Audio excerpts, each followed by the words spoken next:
versus reward. Oh my God, it's so condescending. Yeah, just tell that employee, oh, behave.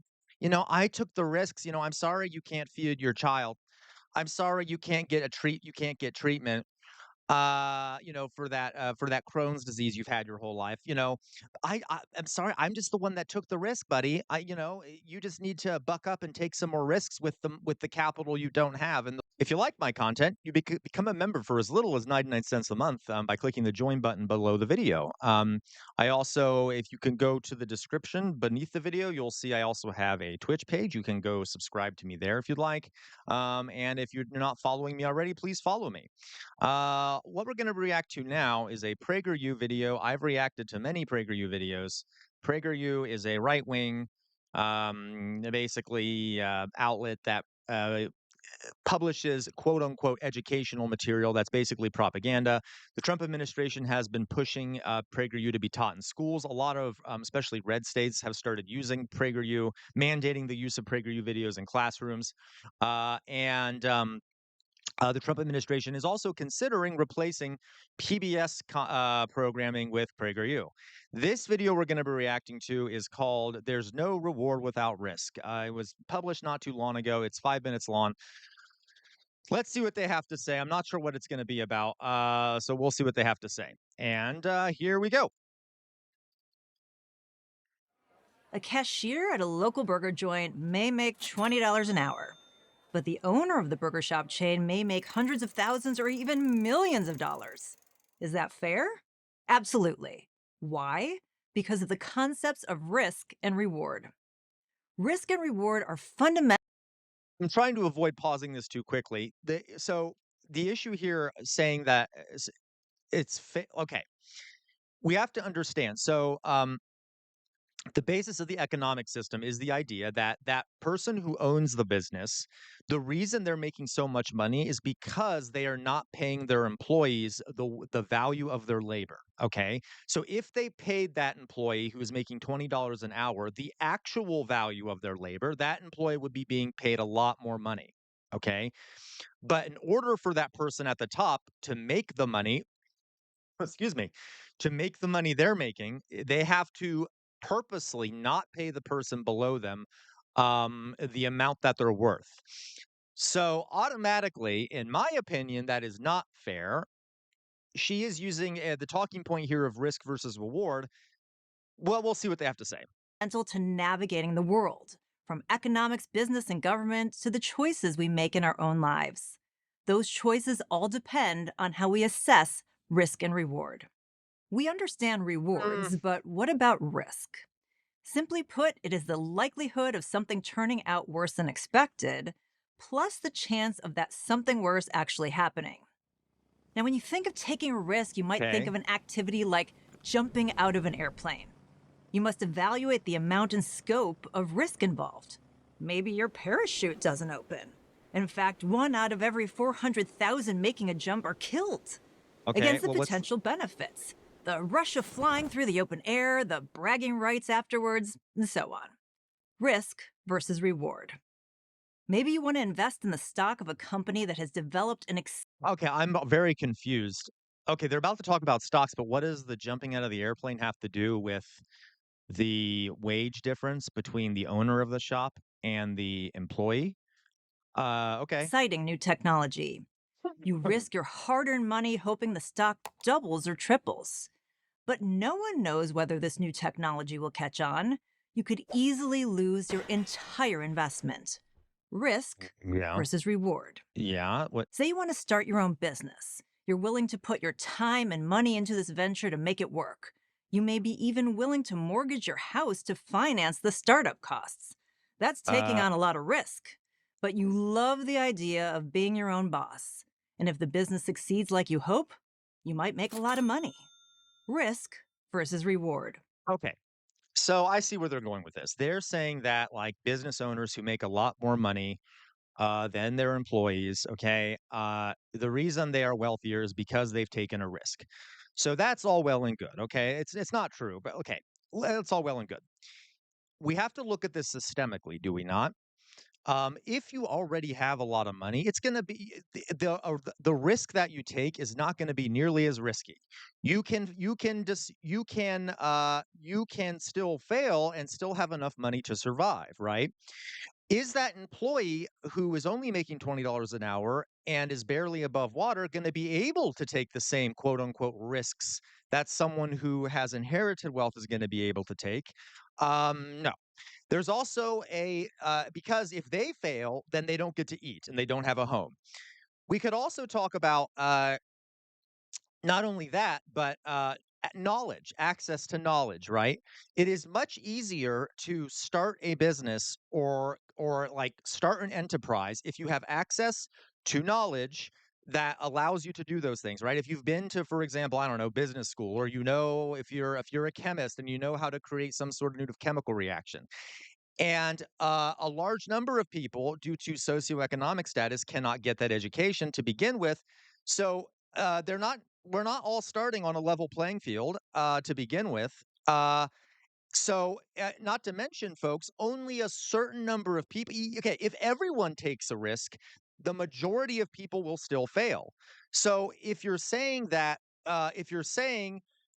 well, the reason you're not being paid as much is because you're not taking a risk, it doesn't matter. Even if everyone did take the risk, the majority of people would still fail. So that is that a real fair system?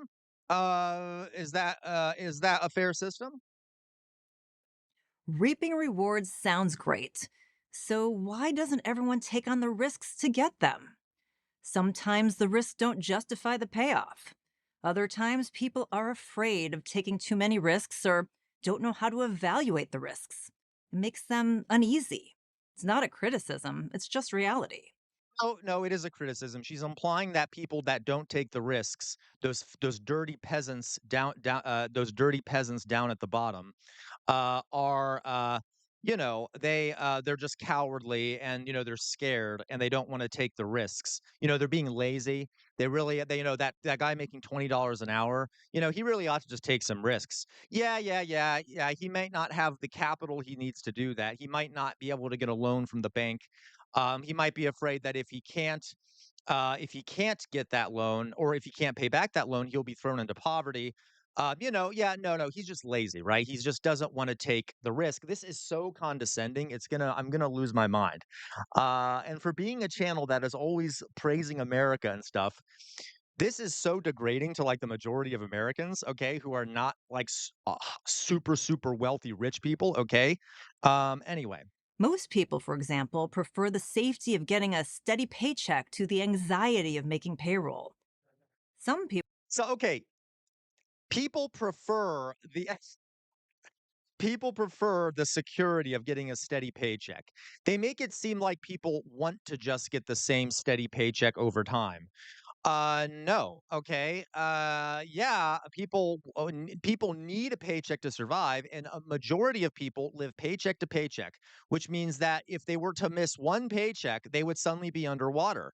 That makes it really hard to take risks. Okay. That makes it very hard to take risks. Okay. are risk takers. Many people aren't, at least in certain areas of their lives. Everyone is built differently. But Oh my God, I love this. It's almost eugenics type language. Well, some people are just built differently. Some people are just risk taker, superior. Others are just kind of lazy, don't want to do anything. So it's their fault that they're suffering. Um, uh, yeah, it's something like about what, like 40% of Americans can't afford a $400 emergency. I mean, okay. By the way, folks, how many people do we think are out there that are absolute geniuses who are extremely creative, but because of their socioeconomic status are not able to, for example, create a business, or are not able to use that knowledge in a way that's overly beneficial for society, or that's beneficial for everyone, right?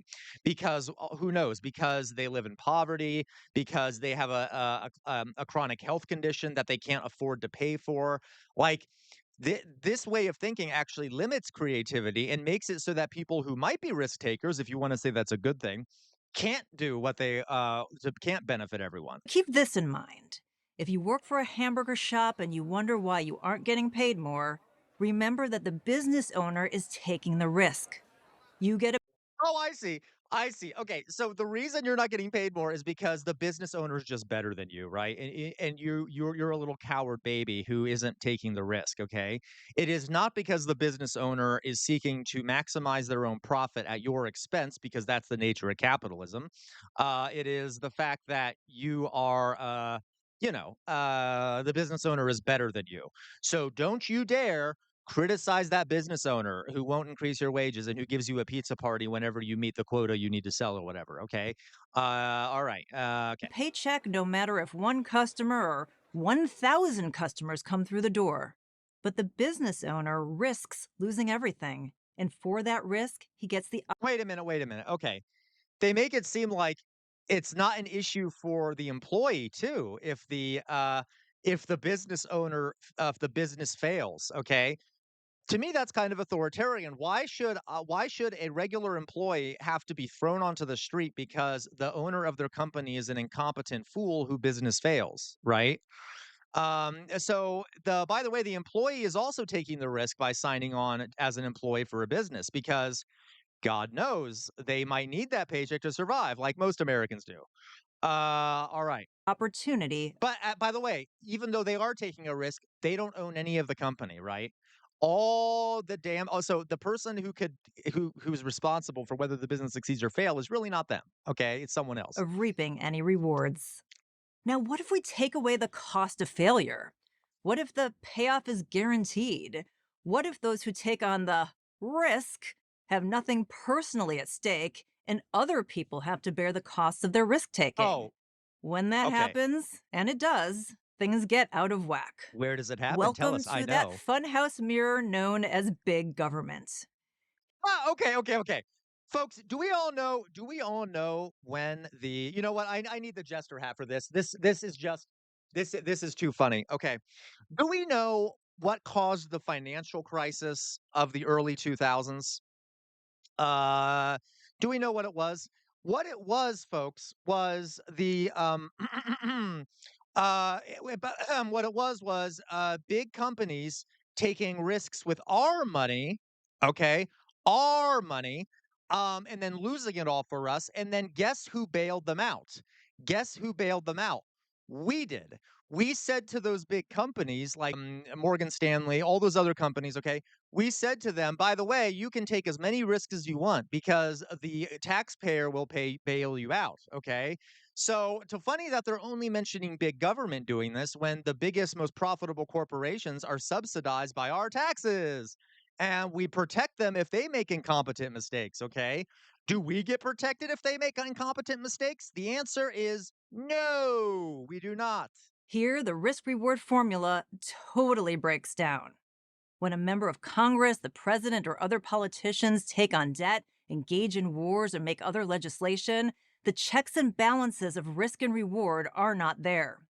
The government can spend your tax dollars wastefully, but what's the cost to them? There is none, and there's no real accountability either. If the program fails, the politician suffers no consequence. If the program doubles or triples in cost, it's not coming out of their pocket. Okay, you know what? Excuse me. I'll buy this. Okay. I know I shouldn't be eating. I don't care. I'll buy this. Let's say that that is true. It is partially true, right? They can spend money on wars and shit, and then they can basically take it out as debt. There's an easy way to fix that. By the way, there's an easy way to fix that. This isn't an issue with the government as much as it is an issue with the people in the government. Because there's a way to pay for that. You know what it is? It's called increasing taxes because there's also revenue. Guess who has most of the money in the country? That would be the rich. The rich, or as this video calls them, the risk takers. Okay. Okay. Uh, This is true up and down all of government. The only accountability is that they might get voted out of office the next time. Not much of a downside risk, given the level of risk they can take on our behalf. And these politicians often get lucrative lobbying, board member speaking, and other positions after office. They get the rewards, and you and I are the ones that bear the You know why? Because there's a revolving door where the powerful business interests who are operated by what this video would call the risk takers bribe them by offering them lucrative positions and things like that after they leave office. Um, so interesting though that they're only blaming the government here, right? The part of the society that is in theory supposed to be representative of the people. Now it's not, but okay. costs. So the next time a hamburger shop worker or other employee complains that the entrepreneur is making You shut up and you keep your head down and you keep slaving away. You slave away for those menial wages, okay? Yeah, be quiet, you peasant. Okay, sit down. Stop complaining. Okay, the business owner deserves every last cent he's taking out of your pocket. too much money, you can remind them about risk versus reward. Oh my God, it's so condescending. Yeah, just tell that employee, oh, behave. I took the risks. I'm sorry you can't feed your child. I'm sorry you can't get a treat. You can't get treatment. For that Crohn's disease you've had your whole life. I'm sorry. I'm just the one that took the risk, buddy. You just need to buck up and take some more risks with the capital you don't have and the loans you can't get, and the knowledge you don't have. Okay. Okay. If the shop fails, sure, the employee might have to find a new shop to work at, but the owner loses all their time and money spent trying to make it successful. Rewards are what allow people Okay. All their time and money, they are making a profit. They are making money. Okay. Yeah, they can fail, but it's a lot easier to fail if you have a lot of money, and a lot of business owners do. So even if they fail, they already made a lot of money. They can just move it elsewhere and start again. Okay. all All over right. the world to take risks, including financial risks, to create products, services, and businesses that make our lives better. If it were so easy to be successful, everyone would So I love the argument that all these companies out there are making products and services that make our lives better. What about the tobacco industry? Is that making our life better? I don't know. I mean, there's plenty. What about like the military industrial complex? A lot of those contractors and shit. Are they making our lives better? I don't know. What about the oil companies who are destroying the planet? Okay. I mean, that's another issue here, folks, is if you have this completely free capitalist market system, people can sort of sell whenever they want. Yeah, how is Facebook making people's lives better? I mean, it maybe in some ways, but overall it's been okay. So like maybe there should be some regulations on what these private tyrants can create, because a lot of these things are very detrimental for society. Okay. And if you had a socialized system, the people would have more control over what's allowed to be produced, which might then limit some of the negative side effects. open their own hamburger shop, but it isn't. And so, for those who take a risk and put their time, heart, soul, and money into their businesses, they get the opportunity to reap the reward. Risk versus reward. The Uh, formula only works if both are in play. Take away risk, and you're left with trillions in US debt. Take away reward, and you don't have hey, entrepreneurship, new technology. hey, I'm all for that. Okay, let's say a theory. Yeah, let's put the risk back on the big massive companies and banks who keep crashing the economy. Next time they crash the economy and they lose all their value, bye-bye. No more government bailouts for you. You took on the risk. You took on the risk. Let them crash, I guess, right? I guess you don't get bailed out anymore. Hey, I'm all for it, right? Let's say I agree with that. All right. Progress, or a new hamburger joint. I'm Carol Roth, author of You Will Own Nothing for Prager University. Thank you for uh Just for anyone watching this video out there, just remember, when PragerU does something like this, who does this narrative benefit? Does it benefit you and your families? The idea that if you're not getting paid very much, oh, just keep your head down. There's something wrong with you. The person who's supposed to be paying you a living wage and stuff, they just took risks and you didn't. Okay. Does that feel like it's correct, or do you feel like this sort of narrative is beneficial for a particular group of people? The people who own the businesses, the one who make decisions about your lives, the ones who decide how much money you're making, whether or not you can feed your children, whether or not you can have buy that house, whether or not you can afford a new tire on your car. Okay. I think the American people and people all over the world are good people who genuinely want to have lived productive lives. I just feel like they should be paid more. It's not like you should be punished for living in a system that is making it hard on you to be paid more. The people with that power are trying to make you think it's your fault. Okay, just something to think about. And on that note, folks, if you agree with me on that point, please make a comment down below. I kind of want to see what people think about this. Do you think it's really your fault or the fault of the employee making only $20 an hour? Okay, or do you feel like there's something else going on there?